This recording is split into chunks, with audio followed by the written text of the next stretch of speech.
All right. Well, welcome back, everyone, to our Basics of Buddhism. Let's do a little recap of what we talked about. Um, hi, Robin. Last Monday, 2 days ago. So, the first step that the Buddha taught was to embrace all of life so that we can comprehend it. He taught that fully knowing the difficult parts of life is the end of the three kinds of reactivity that cause suffering. And these three were greed, hatred, and delusion. In other words, craving things we like, pushing away things we don't like, and ignoring or misunderstanding that which we're usually not all that interested in. So that's where we're coming from. So our question for today is, how does fully knowing the difficulty in life lead to the end of reactivity and so to the end of our suffering? Like how do we get from there to here? So the next step is the second teaching of the Buddha, which is to let go of reactivity. So, like embracing all of life, this is something we can train to do. It's an ability that we can and should cultivate. And we may not have been trained by our culture to either embrace the difficulties of life or to let go of our reactivity, but we all have the capacity to do this. Um, and the techniques of mindfulness are designed to develop this exact skill. And I just like thinking of it as a skill. It's not because I think a lot of people are like, oh, I can't meditate because I have a lot of thoughts. It's like, no, this is something anyone can train to do. And that's really good news. You don't have to come in able to do this. And most of us don't. And probably if you were already able to do this, you would do something else with your time instead of practice meditation. So you don't have to be special to do this. You don't have to be spiritual to do this. And you don't need to be a Buddhist. And I think that's all also good news. I'm not technically a Buddhist, by the way. Here I am teaching Intro to Buddhism, but I haven't taken the refuge steps that would make me a formal Buddhist, although I've been practicing Buddhism certainly for 12 years, maybe a little longer. But I don't need to define myself that way to make any of this work, is my point, and you don't either, which is good. So we all have the capacity to engage in this very practical path on a daily basis and to benefit from its wisdom. There isn't a belief structure that needs to be followed. It's just something you can try for yourself and see if it works for you. If you see any benefit in your daily life, keep going. If you try it for long enough that you've given a chance and you're not experiencing any benefits, I recommend you try something else. So it doesn't have to work for you. There's nothing wrong with you if this isn't the path for you. And there's no club to join, although it is nice to have friends to practice with, to compare notes and to, I think what happens over time is you develop a kind of vocabulary and a way of looking at things that it can be helpful. I have a couple of friends in particular who I call when something's going wrong because I know they're not going to just tell me that I'm right and the other person's wrong and, just sort of fight your way through it. They're going to see it from the point of view of these practices and help me to respond in a way that I have found to work better. And I might need a friend to help me see that. And that happens regularly, actually. So it is nice to have other friends on the path, even if you don't like join the club. So let's go a little deeper into what reactivity refers to, and then we'll talk about what it means to let go of it and how to do that. So reactivity on one end of the spectrum, the Buddha is talking about the kind of reactivity that's like a strong emotional response that has the potential to overwhelm us and lead to unconscious, habitual, unskillful coping mechanisms. So, do you know what I'm talking about personally when I say that in your own life? So, do you know what sorts of situations and behaviors trigger you? How you shut down in those situations and go into a kind of autopilot reaction? Are you aware of what your automatic behaviors are, the ones that you don't think about, you just do and then regret later? And how these automatic behaviors cause ripples of difficulty through your life. So those are some questions to think about. And if the answer is no, it's time to start paying gentle, friendly attention to these areas in our life, because this is where there's room to grow and improve our lives. So remember, the Buddha encouraged us to embrace all of life, not to analyze it with distaste. So we need to become friendly with these areas of our lives. And this is not a technique to learn how to judge ourselves more. And we really need to get away from that kind of angle if we want to improve this stuff. We need to befriend it. As um, as maybe unpleasant as that sounds and uncomfortable it might be at first, it actually works really well once you kind of give yourself permission to do this, to forgive yourself for having problems like everyone else does, and to be willing to explore where there might be places to improve your own behavior and so your own life. So if we can cultivate kind attention, it won't be too hard to see these patterns because they're both habitual and repetitive. Um, so we generally have the same sorts of reactions to small things as to big things. It's easier to see the reaction with the big things, and it's sort of easier to swallow the reaction with the small things. So play around with how you look at this stuff. We get agitated by the same sorts of things over and over. So, and they may not be the same things that bug like your best friend or your partner or your family. So that's another way to look, like what bugs me that doesn't bug other people? And that's a clue. So paying gentle attention to all the areas of difficulty will inform us of what we have to work with. And it shouldn't take too long to figure out where these areas are, just where you get triggered, where you kind of lose your calm center, and where you tend to act in ways that you regret later. But the Buddha isn't talking only about that kind of dramatic reaction that we might have to an individual event or a circumstance.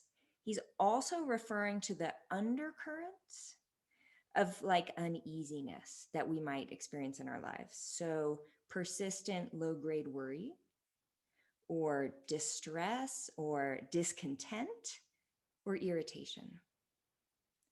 So that kind of underlying stress, we'll often observe it in our internal monologue. Like, what kinds of things do we say to ourselves over and over and over that feel heavy or hard to handle and make life challenging, make it excited, make it hard to be like excited or creative or light in our daily lives. So that's also reactivity.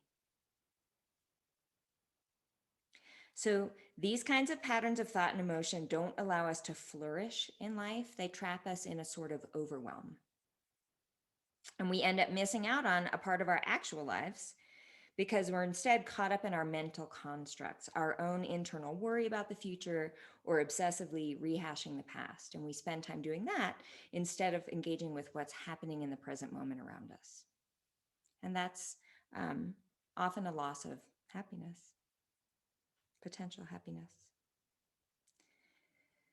So if we look to see, this reactivity tends to be fairly self-indulgent. So this is another clue to figuring out your reactivity. So everything's suddenly in these situations about me, and I'm not so concerned about other people's feelings or other people's points of view. So that's a clue. It's narcissistic, it's self-obsessed. That's a marker of reactivity.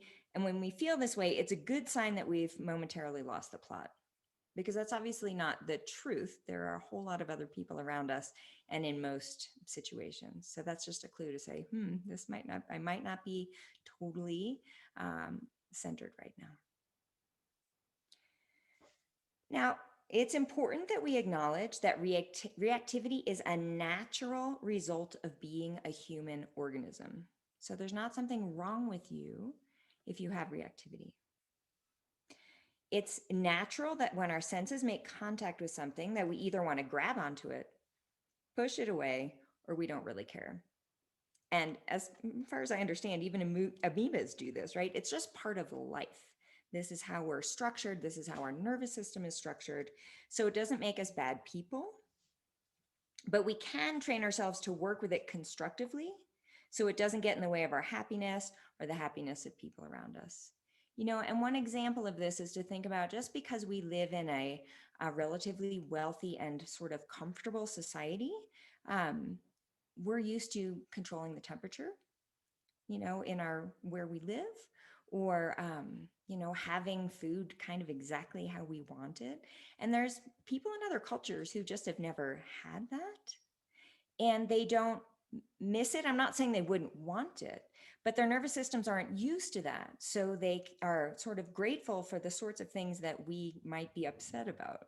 I mean, that's interesting. If you travel to other countries, you might see this. And I'm not saying that they don't have challenges, and I'm not saying it's better to be poor by any means, but I am saying that our nervous systems are not tolerant of things not being exactly how we want them. So I think that's a particularly Western thing that we can work on, tolerating, say, being slightly too warm or too cool, or having something not be exactly how we want it, because we can get upset and triggered all the time about things that are actually really not a problem.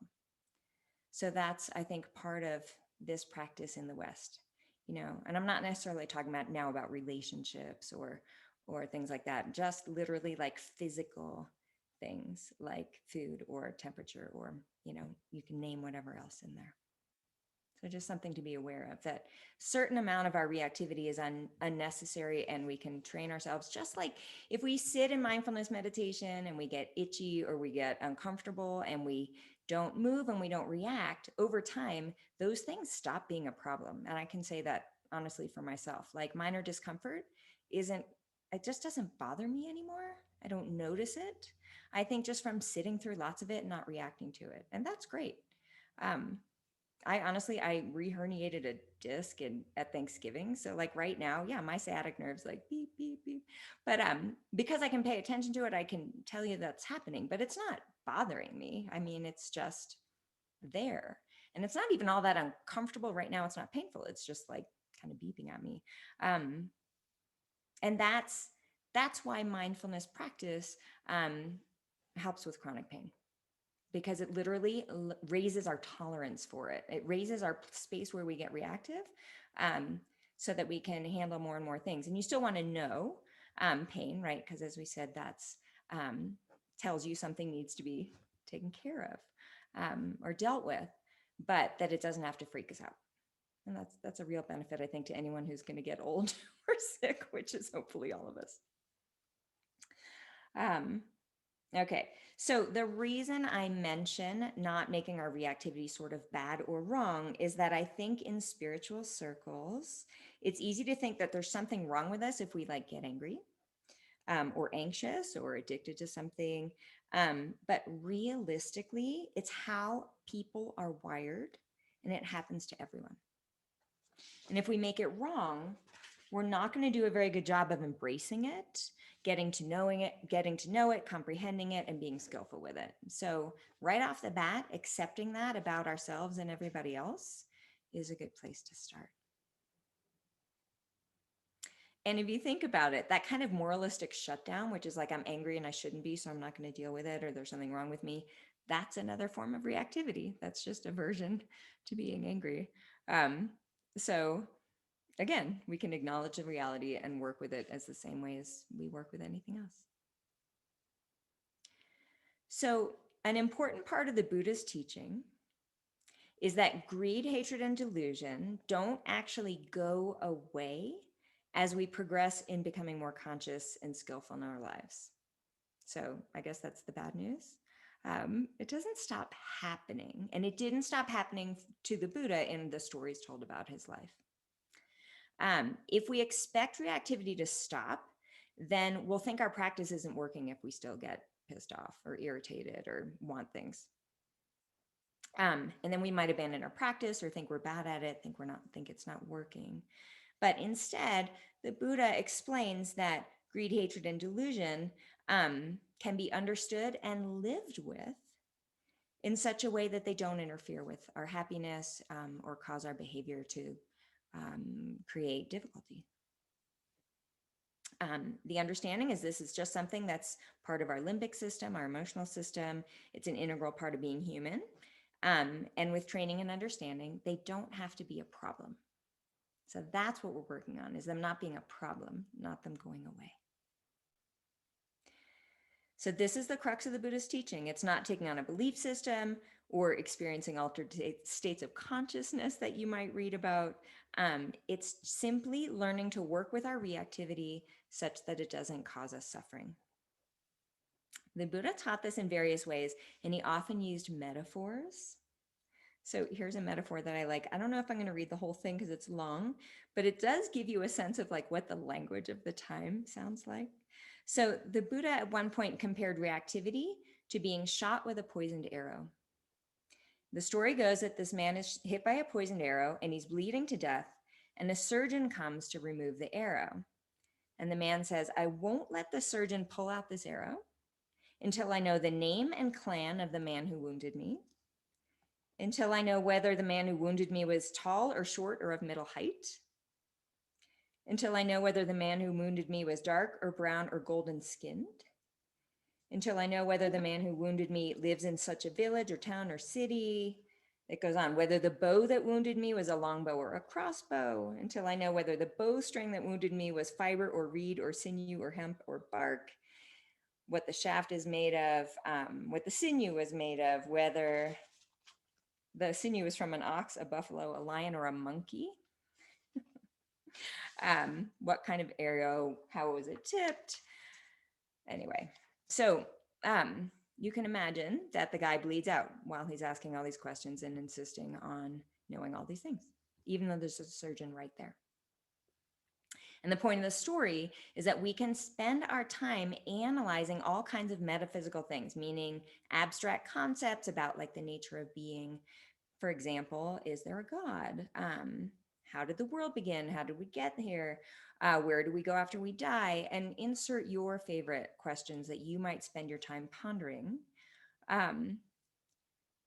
And maybe think are the most important questions in life. And the Buddha actually refused to talk about any of those things. And when someone asked last time whether the Buddhism is a religion, that might be an argument against it, because he didn't say there was a God or wasn't a God. He just wouldn't talk about it. His point was, I want to talk about suffering and the removal of suffering, and that's it, and that's all that's important. And what's great about that actually is that means this doesn't conflict with whatever your religious beliefs are, because the Buddha didn't talk about it. So if you happen to be of any particular religion and have a belief in God, the Buddha didn't say no to that. He didn't say yes to it. He just didn't talk about it. But I think that's why Buddhism works in concert with other religions so well, from what I've seen. And you don't have to, be concerned about that, because this isn't that kind of a belief system. So the Buddha argued not to waste our times kind of spinning out in unskillful mental states that take us away from harmonious and meaningful living. And that's all he wanted to talk about. So that's all we'll talk about for this time. So then nirvana, you might have heard about like teachings about nirvana. Let's talk about how that fits in to this system. So what's called nirvana is the very practical removal of the poisoned arrow of reactivity. So nirvana is not going off to some other world where there's no problems and we live happily ever after, like somehow the end of a movie where you never see what happens after that, because the movie just ends and you figure, oh, nothing ever happens and they're just happy forever, like they never leave their chair or something. I think we have these ideas about happiness that don't really make any sense in that way. Like things are going to somehow stay static and perfect, as they are like right now in this good moment. And that's not nirvana according to the Buddha.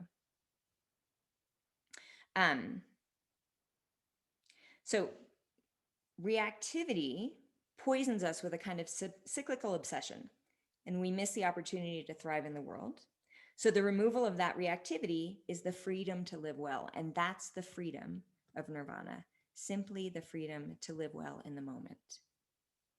So the point of that being, you can have a moment of nirvana, which is really next class's teaching is about the nirvana, but you can have a moment of it and then lose it and have a moment of reactivity and then let go of the reactivity and have a moment of spaciousness. So the nirvana isn't permanent. it becomes more and more accessible as we train to access it. But it's not some kind of cloud heaven situation. It's right here when we're feeling balanced and open and loving. So, how do we work with reactivity when it arises? Remember, our first step was embracing the totality of our experience. Our mindfulness practice trains us to have a wider view, to be able to know our reactivity instead of just being owned by it. So it's the knowing of it that's interesting because it makes our mind or our awareness, let's say, larger than the reactivity. So if we know something, there's a part of us that knows, and that part isn't owned by the reactivity. And that may sound, when I hear arguments like that, I don't find them to sound compelling, but it's not meant to convince you. It's meant to describe an experience that you can have. So forget like the rationality of what that statement says and consider that if you know something, part of your mind is relaxed enough to know it. And that is always there because you always know things. So it's sort of like identifying with the part of your mind, and your mind doesn't have parts. That's just these are manners of speaking. Um, Identifying with the part of your mind that simply knows. And that part of your mind is actually always relaxed and calm because you always know things. And that sort of knowing aspect isn't the reactive part of your mind. Again, I'm not saying your mind actually has parts, but I think you can feel this and that can make intuitive sense. Uh, yeah, but I wouldn't want to explain it by pure logic. And it's interesting. I had a phone call with someone who was going to do this class and didn't, and it was a lot about talking about these practices. And my point was, if you don't do them, they're not really going to work or make sense. So they say that these practices are like not like reading about these practices. It can be good because you need to decide what you want to do and what you're interested in. But just reading about them is said to be like reading the label on a pill bottle. It's not going to make you better. You have to actually take the pill, which is doing the practices, and then obviously decide if they work for you. So, by knowing reactivity calmly, clearly, without judging it, without making it wrong, we can let go of that kind of fixation on it. Um, This is tricky to understand, I think, because I think most people think we're going to get rid of it or that we can somehow squash it down or that getting rid of it is the way to go. The first problem with that is it doesn't actually work. I mean, have you ever been pissed off and actually just said, I don't want to be pissed off, I'm just going to stop, and had that really work? I mean, it might work for a split second. You might be able to stuff it down and suppress it, and then it shows up later like an inappropriate even less appropriate places. But it doesn't actually work. Just like deciding you don't want to have thoughts doesn't stop a racing mind. So we need to be willing to have the thing stay there, but what we can do is stop identifying with it, stop believing it, stop making it me, know it in a calm way, and identify more with the knowing and relax. And this is totally doable with anything, although the bigger things take more practice, I think. The good news about the bigger things is they're more obvious, so you have to work on them. Sometimes the smaller things slip away and you don't realize it happened till later. So here's an example. I feel angry about something you said to me because I'm taking it personally. And I think you said it to harm me. Like, I think you were actually malicious and you said this thing. Notice that's every part of that sentence was about me. Um, and I probably react in this way to comments regularly, right? Like if I'm doing this to you, I probably did it to someone last week and someone the year before. I'm not considering your point of view. I'm not considering what you may have actually meant. And I'm not giving you the benefit of the doubt at all. I'm just caught in reactivity. I'm pissed off. I'm armoring myself. It's your fault. I blame you. I have nothing to do with it. So let's say that's my pattern. And I start practicing and I start calmly knowing what happens in my experience over time. And this happens again the next year, and I realize I'm reacting. So, what might I do? I might relax tension in my body. I might remind myself that the last time I snapped back at an offhand comment, it turned into a confrontation that was unnecessarily blown out of proportion. I'm taking this from my own life. That's how I know what I might do. Okay. Um, Maybe I remind myself that you're a good friend and you're probably not trying to upset me. Like, what would your motivation be to harm me in this moment? Like, we're close. So, even though I have that kind of bristly response, it might be totally inappropriate. I might be misunderstanding what you're saying. Maybe I look to see if there's some truth in what you're saying that I just don't want to hear. So, those are all rational responses rather than unconscious reactions. The unconscious reaction is you're just a jerk. I armor myself. I don't, maybe I'll want to be short with you or, keep some space with you for a couple of weeks until you've like, I don't know, learned your lesson or something. Um, and we can train ourselves to be able to entertain these more rational um, ideas, things to look for. And the ability to have them is based on having more space in the mind, as I said before. So Jack Kornfield describes it in the following way. If you put a tablespoon of salt in a glass of water, you can't drink it. If you put a tablespoon of salt in a lake, there's no problem. Make your mind like the lake. Again, not like necessarily a rational thing, but I think there's an intuitive sense of I can make my mind more spacious, wider, broader, deeper, however you like to think of it, softer, more open, more transparent, more permeable with practice. So mindfulness meditation trains our mind to create some space around the situation. And so to be able to consider more than our own point of view, even in the moment, which when that, I'm not saying I do this perfectly all the time, but when it happens, it's really kind of startling to, in the moment, both have my own point of view and consider like, what might the other person be thinking, like reasonably, not from my reactivity, but, from a compassionate point of view, from understanding someone. I'm in a caring relationship with this person, or maybe it's just someone I don't know who's might be having a bad day. Like these are very rational thoughts. And to be able to entertain rational thoughts in the time happens through mindfulness practice. So, sort of brain science wise, they have done these fMRIs, these functional MRIs, so they can see where brain activity is when different situations are presented. So you can get someone afraid or upset or fearful, and you'll see their amygdala light up, which is the probably higher sort of old part of the brain that's a fear center, small little, I think it's like the size of a walnut. Um, and then you ask the person to label what's happening, to name it. And the activity, in the naming, the activity moves to the rational part of the brain, prefrontal cortex. So, literally, by knowing something, whether you label it or just sort of know it, which are two levels of mindfulness techniques, all of a sudden your rational brain is firing. When your rational brain is firing, you have the opportunity to have more rational thoughts about what's happening, to consider what's happening calmly. Um, it's it's a wonderful technique. So, something we learn through practice is that our reactivity is not as powerful as it seems. This is a huge relief, actually. When anger arises, it feels very strong and it feels very justified. That's a marker of reactivity too. Like, I must be right. They're clearly completely wrong. Um, but once you've been around the block a few times mindfully, the reactivity is not as compelling because you've sort of seen it arise and dissipate in the past, and you've worked with it in the past, and you know that it doesn't own you, or at least it doesn't have to.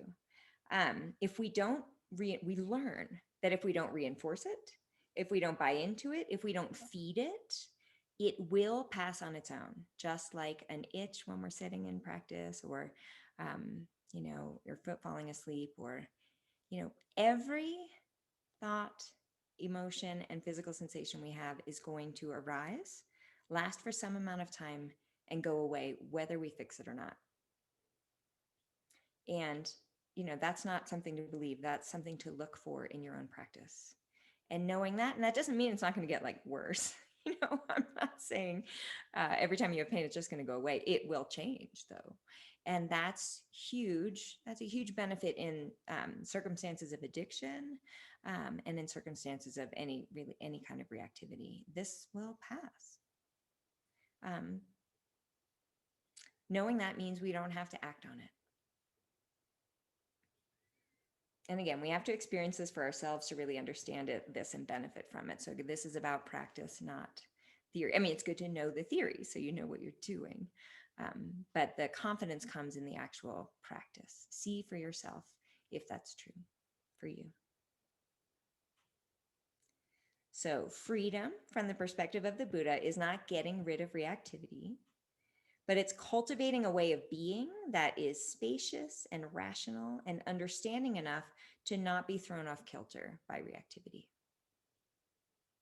We practice not buying into the stories that tend to run our minds. And then when those things arise, we can let them arise, do their thing, not react, don't take them personally. It's not your fault. It's just how you're wired, and let it pass on its own. So, for myself, if I'm not able to say something helpful, I try to get off the phone, or you can say, I will call you back, tomorrow or in an hour. And it's harder in person, but you can still say, I'm a mess right now. I need to go walk around the block so I don't say something stupid.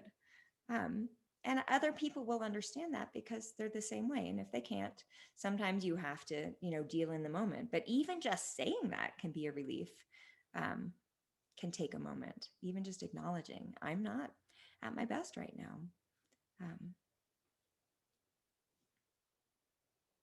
So the reactivity, honestly, will arise less often as go ahead, Annie. I think I'm understanding this. Sometimes I need a little bit more definition. By taking the pause, I mean, it's almost like in my head that I'm then avoiding it, but you're not avoiding it. You're just taking the pause to really know it before you react to it. Is that a good way to say that? So imagine in the moment, you're about to scream at your kids because they've done something.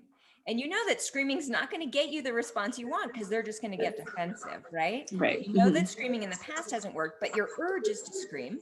Yeah. I don't know, your parents screamed at you or something. Yes. So you're about to scream. I don't know what you do. I'm making this up. No. Probably what I would do. So you're about to scream. And instead you say, wow, I really want to scream right now.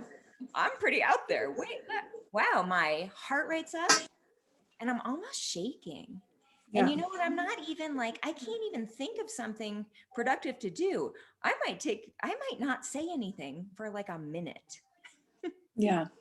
Okay. And what's weird, what I've noticed for myself is in giving myself that pause, it seems like forever to you. And you think the person's going to get mad that you haven't responded to them yet. No one has ever done that to me. No one's ever been like, I'm waiting for an answer. What seems like an eternity inside to give yourself a moment, I've never seen anyone notice that I'm doing it. You just haven't yelled yet. That's not bad for anyone else. So that's really good news to me because I really thought people were going to be like, what's she doing in there? It doesn't take even necessarily that long to not jump into that habitual thing that doesn't work. That answer your question? Sort of. So you're pausing, but you're not ignoring. Just trying to good luck ignoring. Sometimes, okay. Because you still need to look at it and know it, right? To yeah. So let's say you're in the moment, right? With your kids and they've done something and you do need to do something. You need to say something about the fact that they almost set a fire in your living room. Yeah. Right? This isn't something you can ignore because next time the house will burn down. So, some things have to be dealt with is my point. But screaming's just going to make them more want, to play with fire because it's off at you or something. I get into these hypothetical stories and they don't always work. I love it. I think it's really Okay, good. so you need to figure out a way to sit down and have a conversation so that by the end of it, they understand why playing with matches in the living room is a bad idea, right? And if you do it Yeah. well, it probably won't happen again, maybe. Right. That's not out of our, that's out of our control. So in the moment, to know I'm shaking, to know I'm scared, to know that's Okay. why I'm so upset. Yeah. Wow, I'm Okay. just afraid because I love them. Yelling now isn't going to make this better. I need to take a few deep breaths, Okay. maybe sit down, maybe get up, whatever is going to help me relax my hands, relax my face, tell them I love them, and sit down to have a talk.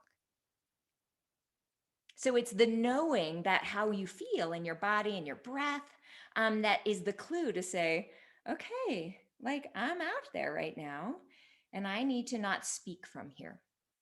And if I do, I'll have to apologize and clean it up later. And of course, we can always do that. And you can stop halfway through a reaction and apologize. And that works actually quite well. So you don't always catch it ahead of time. But every time I catch it in the middle and apologize, the other person seems very willing to work with me. Um, an apology goes a really long way, by the way. These things I've learned. I'm not saying my parents didn't teach me that, but it amazes me how far that it goes to clean up a reactive response. So basically, we acknowledge that it's there and we learn ways within ourselves, because what works best for me might work differently for you. What can I do to not speak from this place? I can't get rid of this place, but I could take a few deep breaths, maybe go for a walk. I'll be right back. I need to go punch my pillow. I don't know what other people do. That doesn't work for me. Not that I've tried it, but whatever your thing is, go have a glass of water. I don't know. Not to get rid of the thing, but to not act from it. And to not judge ourselves for having those. It's very normal to get afraid that your kids are going to burn the house down and you're afraid for them and you get like angry, right? Because it's so much, hormones and whatever is flooding through your body because it was a fear situation in that example. So the truth is, even though I'm saying that these things don't go away, they do arise less often over time if we don't feed them. And also, the other good news is that mindfulness has been shown in scientific studies to reduce what's called stickiness, which is the length of time that difficult emotional states hang around. So through mindfulness practice, you, instead of being pissed for a week, you might be pissed for a day or whatever, whatever the thing is, half an hour instead of 3 hours. I don't know what the specifics, but that's actually fantastic because I think we all know what it's like to get stuck in something and it sort of feels like it's never going to go away. And this helps with that too. But since these states no longer own us, that's like a secondary benefit. Yeah, it's nice that they come up less often. It's nice that they don't last as long. But the truth is we can tolerate them. We know that they're normal. We don't have to act on them. So whether they're there or not is not really the end of the world, which is even better news. Because you don't know what, look at the last year. We don't know what life's going to look like or the world's going to look like.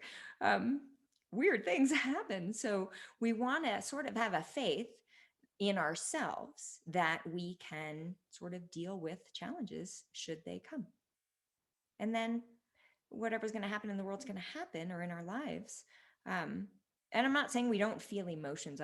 This is actually how to be able to feel emotions and not get thrown off and to be able to actually process emotional experience in a healthy way. So this isn't saying that we don't feel. It's the opposite. It's being able to feel in a healthy way without sort of losing it. And again, look for yourself because I'm watching Annie's face and realizing that that's a big statement. And I don't really have time to like spend 10 minutes on that. But look to see that too, that in that example of the kids in the living room, by being able to say, wow, I'm really angry right now. Like, oh, wow, I was really afraid. Like even just that, kind of walking myself through my current emotional experience instead of just freaking out.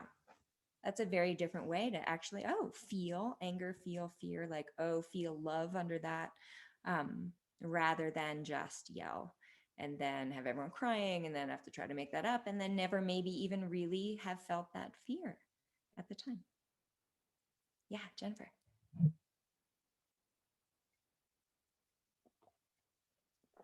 Sorry, I couldn't find my cursor. My biggest right now obstacle to allowing myself to just tolerate my emotions is the justification piece. An example is when I see someone not wearing a mask, I feel I'm perfectly justified in being the mask police of the world. And that's just one example. And it's you, I find it easier in into personal relationships to step myself down because the cost is so high if I do react inappropriately or but in like I feel like I almost take out that anxiety in public. And I'm from New York City where everybody does it. Yeah. And it's, I don't know, it's just living in New York City is so heightened, everyone, but it's like a psychological discharge. Like I get to go bleh on a stranger and like walk away. So it's that justification piece. Can you help me? Yeah. So there's nothing wrong with wanting someone else to wear a mask, right? So it's not that that's not justified. The question is skillful behavior. If you yell at a stranger for not behaving the way you want, does that make them more or less likely to put a mask on? Less. Yes. That's the problem. It's not that you're not right. It's just that being right there doesn't help. So the question is, and that's just one example, right? There's lots of these examples. So the question is to say, okay, like I'm pissed off right now about that person not wearing a mask. Why? Because I'm scared, because I don't want to get sick. Okay, so I'm angry, and then there's fear under that. And then, wow, okay, so what if I can calm down and give the fear and anger permission to be there? We're not gonna be able to get rid of them, and say, like, I wonder what I could say. I don't even know this person, right? So maybe I don't know the right thing to say, but what might work? What's working? Well, maybe you try something new, like, hey, I don't know if you have a, pre-existing condition that makes you not allowed to able to wear a mask or something, but this virus has me scared, and I would feel more comfortable. I don't know. I'm just making something up. That might get a better response than yelling, which is going to make someone defensive. So, I mean, justification aside, yeah, I think you're right. They should put a mask on. But it's so interesting, and it gets even more interesting, I think, in interpersonal relationships. Yeah. Like when we just demand what we want, does that get us the opposite? Yeah. Yeah. But you also used a term before called armoring up. And that is absolutely dead on exactly what I do, especially like I can convince myself or act like I'm not armoring up in an interpersonal relationship, but in a stranger relationship, I have the whole suit with the thing that comes down my face. Like I've got the armor on, I'm ready for battle. And in a way, it's almost like I've geared up and now I'm ready and I don't want to miss it. Like, I don't know, everything is flooding my system. Yeah. And it's like Annie said, taking that pause, I feel so powerless in that pause, like they've already won. So this is about shifting. Yeah. So you've been trained to be that. I'm also from the New Jersey, New York area, right? So I get it. Yeah. We've been trained to be that way, right? Yeah. But it actually makes us feel terrible. Yes. So Yeah, once it's a we halo. realize that it actually makes us feel terrible, then we can start to say, all right. And I think I have a whole thing on anger when we get into the eightfold path. That I have a really nice long quote that I'll read to you that I think is helpful. But basically, we just need to say, like, even though it seems like it's like an addiction, it seems like saying this is going to make me feel better, when in the end it gets me the opposite result as I want, and then I kind of feel terrible. So that when it arises, to try to kind of talk ourselves down, and practice, I think, helps give us that space to be able to do that. So perfect. Thank you very much. Thank you. All right. So the practice makes room for other responses to challenges in our life, such as intelligence, love, compassion, equanimity, tolerance, and open-heartedness. The process of the unfolding of these positive emotional responses to life is the endless process of what's called enlightenment. So let's do a not very long practice. So you can set yourself up however you'd like. Probably close the eyes, unless you don't like closing the eyes, in which case you can practice with your eyes open. That's fine too.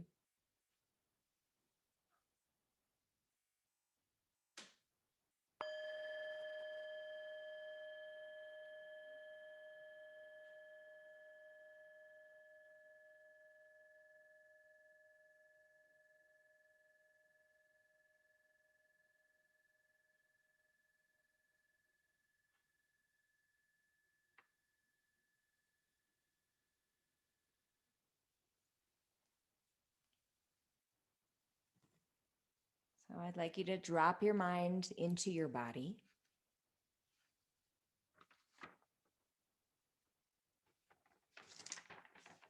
So feeling sensations of the body,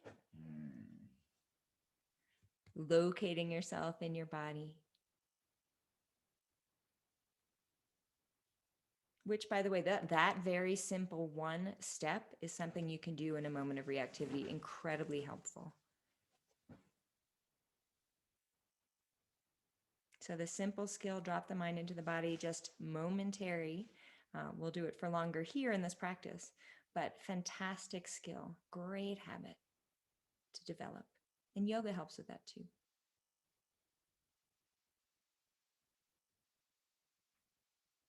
Let's notice our breathing. And we're going to allow the breath to settle into a natural rhythm.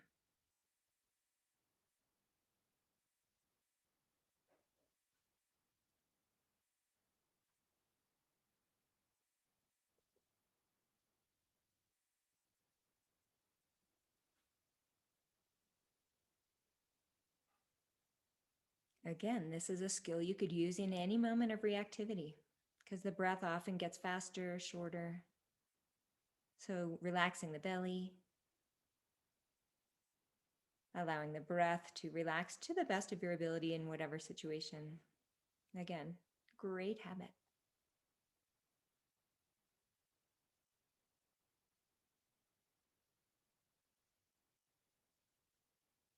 Great skill.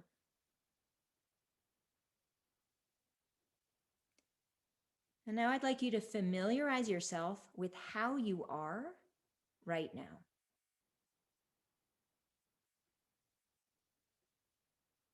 Take your time knowing how your body feels.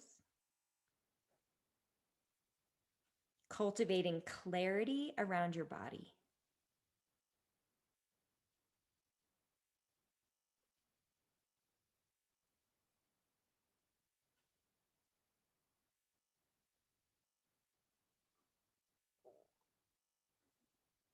Take your time knowing how your mind feels in a relaxed way.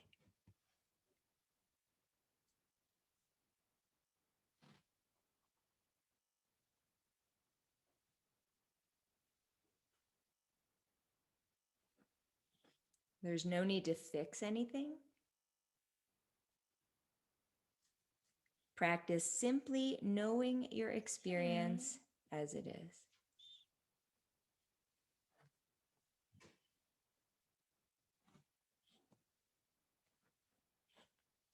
Go downstairs. Go on. Go downstairs. Go.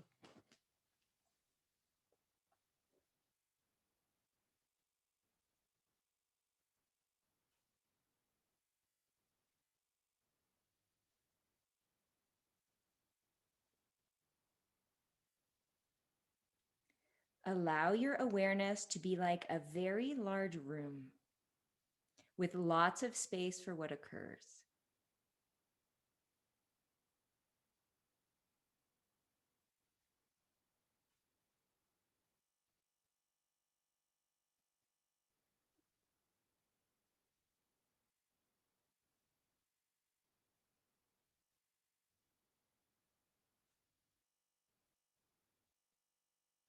Is there anything unpleasant in your current experience?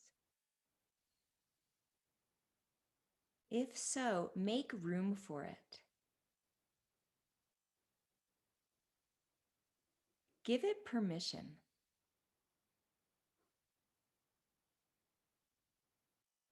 Hold it gently and kindly in spacious awareness.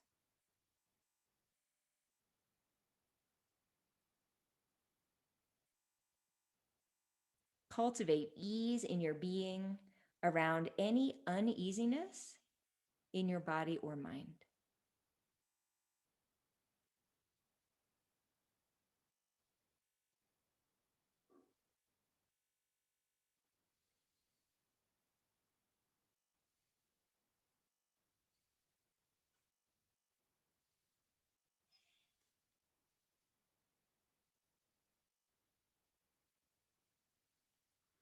Is there anything making it hard for you to be present right now?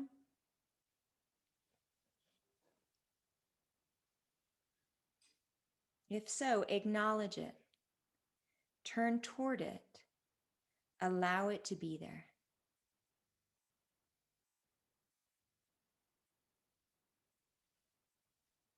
Hold it with care in your awareness without judgment.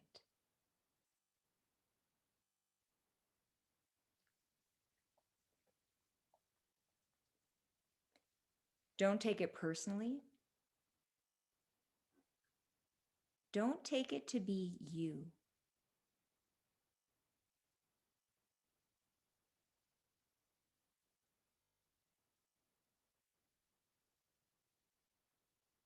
Allow your awareness to be larger than the impediment to easy presence, to know it clearly in a relaxed way.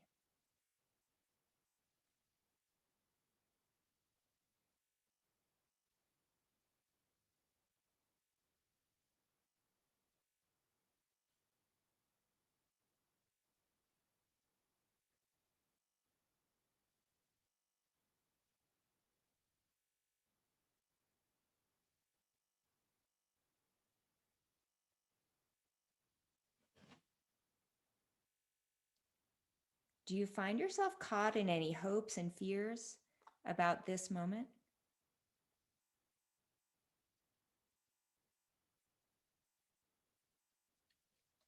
See that you don't have to buy into these. You don't have to feed them or reinforce them. You don't have to make them true.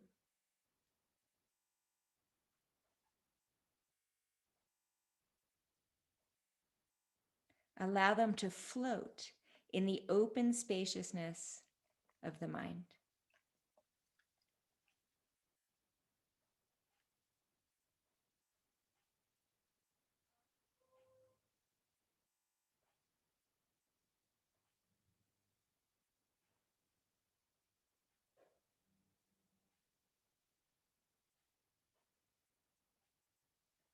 Ask yourself, can I be with this moment as it is right now?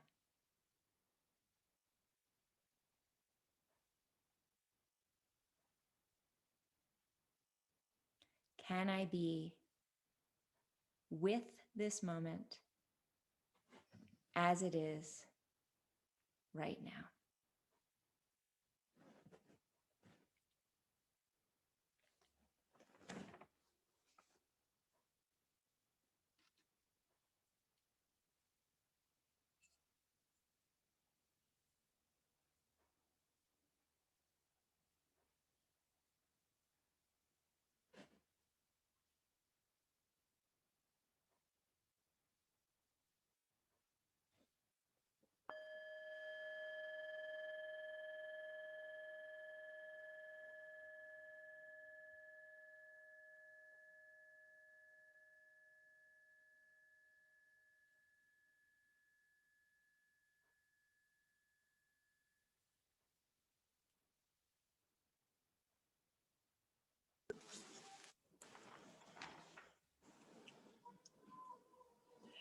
Do you have that meditation written down? I do. I'll send it to you. Please. Oh my Yeah. gosh. I love the room and space of everything. It just really resonated. That was amazing. Awesome. Any other thoughts, comments, questions? Thank you so much, Karen. I have to go. I actually have another meeting at 5. Cool. Okay, take care. Okay, See you see you soon. next week. Next Bye-bye. week. Bye. Very nice, Karen. Thank you very much. Hi, Jerry. So I'm going to leave you again with two quotes. Frank Ostaseski, who he runs or ran the Zen Hospice in San Francisco. He said, "We create an idea about where we should be, and then we use that idea to not be where we are." I'm going to read that again. I've got dogs. I've got restless dogs, by the way, on either side. So you're about to be free. We create an idea about where we should be, and then we use that idea to not be where we are. And then one more. This is Carlos Castaneda. We maintain our world with our inner dialogue. A man or woman of knowledge is aware that the world will change completely as soon as they stop talking to themselves. I'll read that one again too, because they're short. We maintain our world with our inner dialogue. A man or woman of knowledge is aware that the world will change completely as soon as they stop talking to themselves. All right. Thank you. Thank you so much. Again, feel free to email me questions or anything. And the recordings will be up soon on the website. And I'll see you on Monday. Thank you. Thank you. Thank you. Thank you, everyone.